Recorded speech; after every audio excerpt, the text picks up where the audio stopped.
Welcome back to Kana's Corner, the only place where you can listen online to me, because I'm awesome. But you don't want to listen to me right now.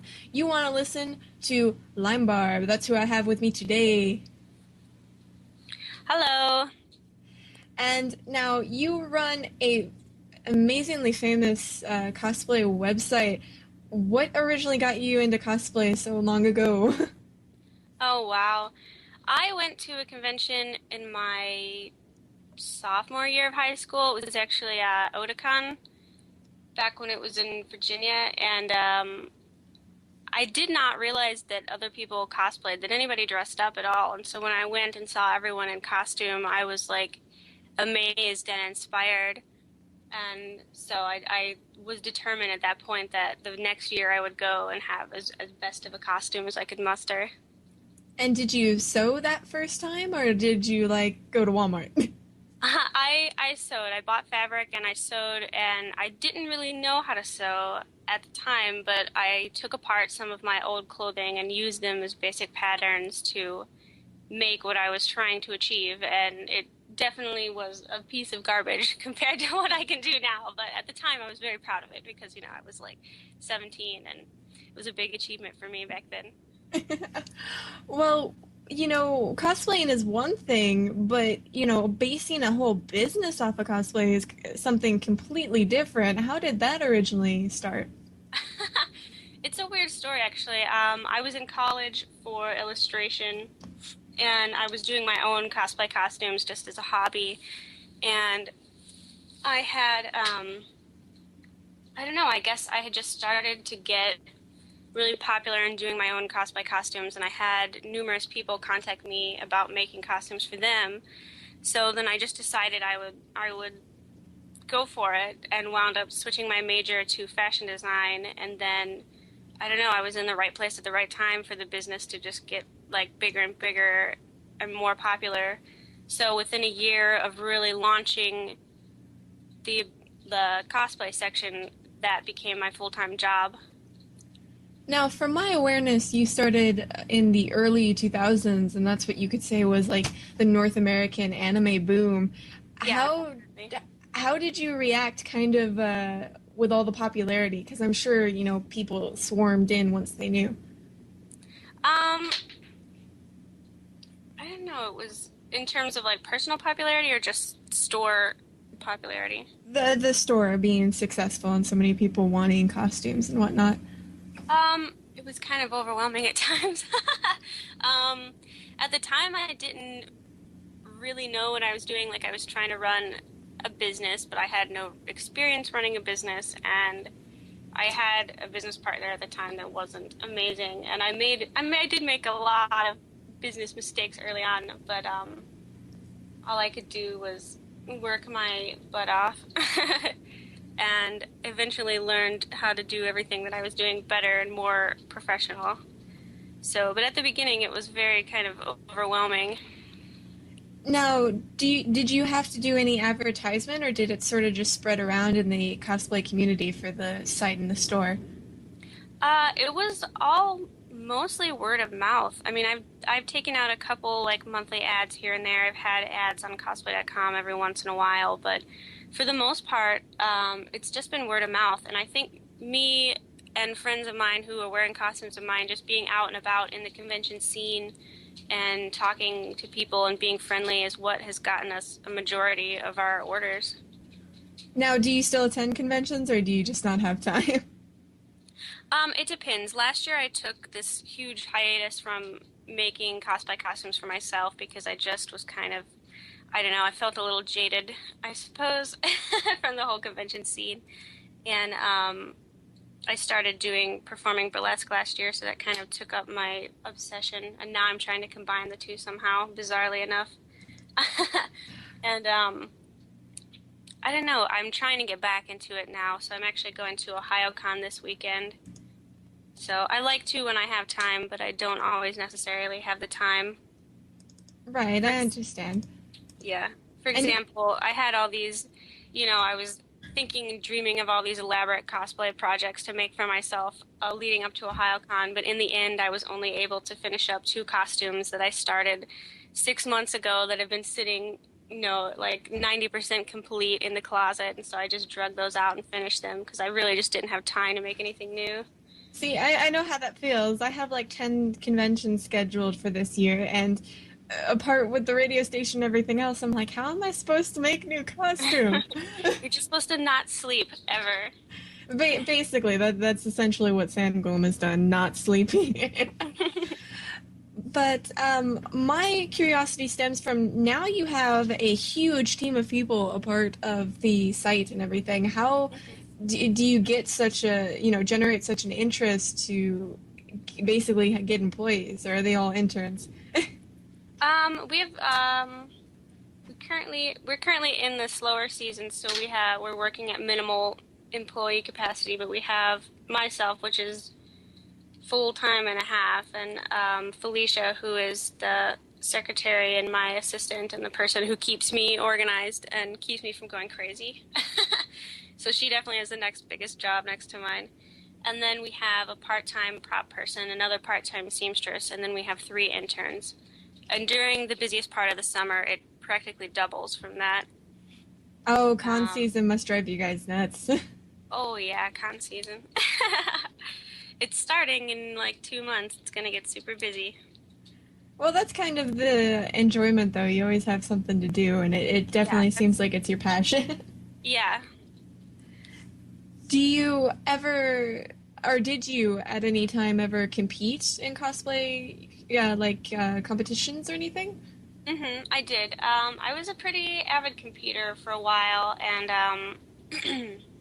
I just don't compete anymore because I had a weird fear that I mean it is what I do professionally, so I feel like I might come under some kind of personal flack if I just competed now, still knowing that I get the experience of making 30 costumes for other people in a month.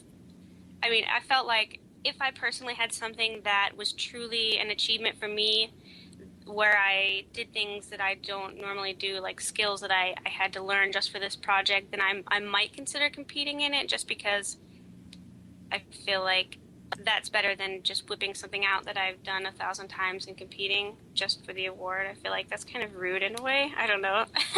Well, no, I can kind of understand where you're coming from. If you feel, in a sense, you've mastered, and not necessarily mastered, that's probably a bad word, but are at a better, understanding of the fabric and everything else than say people who are just entering in cosplay. It's kind of like, well, Yeah. no, I'm just I beating just wouldn't want 8-year-olds. to take that. Yeah, then that's kind of mean. I just wouldn't want to take that award away from that person that has like doesn't know how to sew that well and they're truly struggling and like you know crafting their costume and just have so much more dedication to that costume than that took them days to make when it would have only taken me like a day to make. You know what I mean? Right, I understand.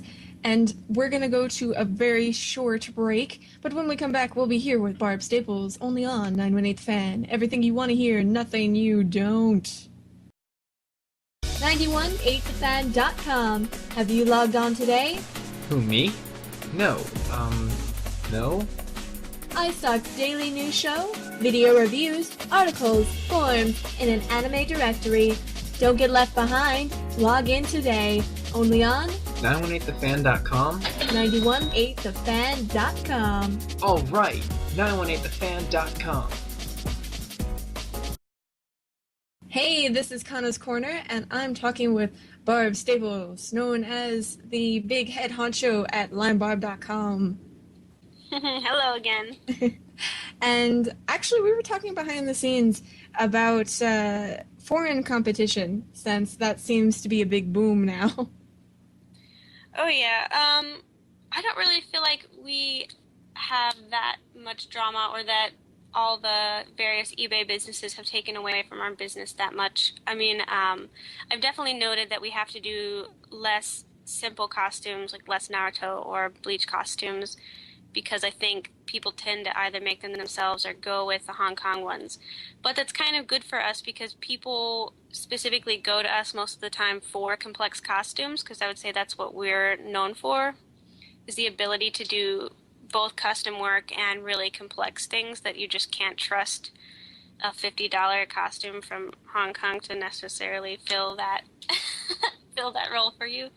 Um, so I would have to say that we really haven't seen any notable business dip or anything like that from the existence of all the eBay stores. Well, no, I'm curious because you get like a oh, how should I say it, a complex costume. Like for example, I can't click on it on your website. You know that armor one you have, the one that's I can't remember what it's from. It's just like Oh, this the armor like Battle bikini Angel thing. armor bikini thing. It shows up in your Oh, this is slider. Paula Trinity Blood, the silver one. Yes. Yes. Okay. That's so complex, and I have no idea what that's made of. Do you ever look at a project originally and you're like, how do I do that? And you just end up going all out, or you're not Yeah, just sure. it really depends. I mean, I think there are a lot of illustrators out there that when they design a character, they don't think at all about what that they're actually wearing and how it would actually translate into reality. So definitely, I have moments where I'm looking at a picture of something and I'm like, I don't even know what is going on. I don't know how this connects to each other. I don't know how this is staying on this woman's boobs and not falling off. You know, and that's part of the fun for me and part of the challenge in trying to figure out how to engineer these all these costumes and make them look like they're supposed to and make them fit a body frame that is not necessarily shaped like this completely unrealistic fantasy image of a human body that's like I don't know. I'm always fascinated by, for example, all the Final Fantasy characters when they're supposed to be like under 5'4", all the women, but yet they have bodies like they're 6 feet tall. They're just freakishly long limbed, and humans are not necessarily proportioned like that. And then you also have to deal with like the crazy wigs and everything. Yeah, that's true. Yeah, all the bizarre colors out there, and then just tons of volume. And there's always these, cutesy girl characters that have long, flowing hair that's like down to the floor or giant updos. And figuring out how to do that and how to make it relatively comfortable for a person to wear and how to distribute the weight is kind of challenging for sure. Like I remember specifically your peach wig that you guys have on the site, and that one's just it's sort of funny to look at, but I just wonder how you got that to look as clean and cut as it did. It was a lot of hard work. I basically had to build individual forms for all the spikes on her hair, cover the forms in hair, and then add that to the wig, and then add more hair into the wig to make it fuller and make sure that it was all uniform and no, she had no bald spots. Basically, Peach with bald spots would be pretty awful. I'll be honest. I don't even want to think of how long that took. Oh, it's hours and hours of work. But in relation, you can also you can order custom costumes from your site at limebarb.com, BARB.com if people are deaf out there, which happens. I And can't tell you the amount of people that have spelled my name Bard, like Bard, like it's the fantasy thing. that. But you also, in your personal time, you advertise your burlesque dancing, and you do very intricate beaded costumes for that as well. Yes, that has been my obsession for the past year. It's interesting. I got into it. My anniversary will be next month. Aw. Hey, Yeah, I got congratulations! into it just because I think I just needed a new outlet. And it's a really good opportunity for me to be able to design and craft costumes that are purely from my own imagination because I felt like I was lacking something while doing cosplay because it's definitely a creative art and it takes a lot of ability to be creative and engineer. But at the same time, you are just copying someone else's work ultimately and trying to make it as accurate to somebody else's provided picture as possible. So there was something extra that I get through doing burlesque and doing the costumes for that. And it's also been very good for me because I was not previously a performer, so I feel like I've learned a lot in the past year in terms of trying to be a good performer, and it's been really fun. So yeah, I do. My stage name for burlesque is Bonnie Babs, Bonny Babs, Babs, and I have a website, bonniebabs.com, which is where I keep all my burlesque stuff. I do a lot of performances throughout Chicago and some in the Midwest, and I have a tentative international date planned, but I don't feel like talking about it yet because I might jinx myself, but I will announce it on my site if it goes through. All right, make sure to send us an email because we'll announce it on the radio, throw a little publicity your way. Woo! And you can find the website at limebarb.com. And where else can you find all the wonderful ways to stalk your company? What was that? Where can we find other ways to stalk your company, like your Twitter and your YouTube? Physically stalk me. Okay. Just your address here? No, I'm kidding. Giving me stock to put in my company, and then I was really confused. Okay. We're on Twitter and we're on Facebook. Is it better to give you addresses or just tell you that there are links on limebarb.com? Yeah, if there's links on LimeBarb, that we can just direct them there. What we do is we get to post the interview afterwards, and so we get all your links and everything for everybody to click on. Okay, cool. I will provide you them because I think that's easier. But I mean, it's pretty easy. What is the There's myspace.com/limebarb and facebook.com/limebarb and You guys Twitter. have a YouTube too, huh? Yes, we do. We just, we are hopefully by the end of tonight launching our very first tutorial from limebarb.com, just a cosplay tutorial about how to craft, and we have some really fun ones coming up about makeup and convention etiquette and various assorted humorous things, and those will be posting to our YouTube channel. So we're actually super excited about that. We have, we're working with a friend of ours who's a professional videographer, and so we're getting some really great high quality videos. So I'm super, super duper excited for that, both in terms of being able to let other people, letting our fans know more about us, but also just being able to share some of our information with fans and be more of an active part of the community, because I feel like it's very easy for us to have a lack of contact other than just business with fans. But I think for the most part, almost everyone that works here started as a fan of anime and manga and cosplay, so it's really good to be able to have that extra connection with people. Right. That's really interesting. I mean, when you start posting up videos, let us know. And you said you'll have one up tonight? Mm-hmm. Cool, because I originally saw your 3-parter, I think it is, or your 2-parter up on YouTube, and that documentary. Yeah, that was interesting in its own right because you never knew what really was going on behind the scenes. Mm-hmm. And is there any other upcoming projects that you have planned out for this year? Let me think. Basically, we're just working and working and working. I hope to be attending more conventions this year because I hardly did anything last year. So that's all, free time pending. Other than that, we're keeping up with the YouTube videos, and I'm hoping that people will find them as humorous as they are funny, since we're going to be doing a lot of acting and spoofing of various other fandoms out there in the videos. So, and I'll just be doing more burlesque. I think within the burlesque community, I am pretty notorious for doing really bizarre routines.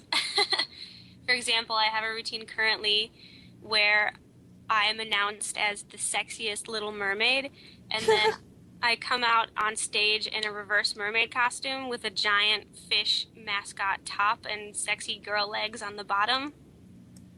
That is very interesting. Yeah, and my fish has gloves and a skirt on, so as the mascot fish, I strip out of the gloves and the skirt, and then I proceed to pop out of the mouth of the fish and shimmy out of that. So it's like the fish is vomiting me up, really. And then after that, I have a real mermaid costume on and continue the performance in that.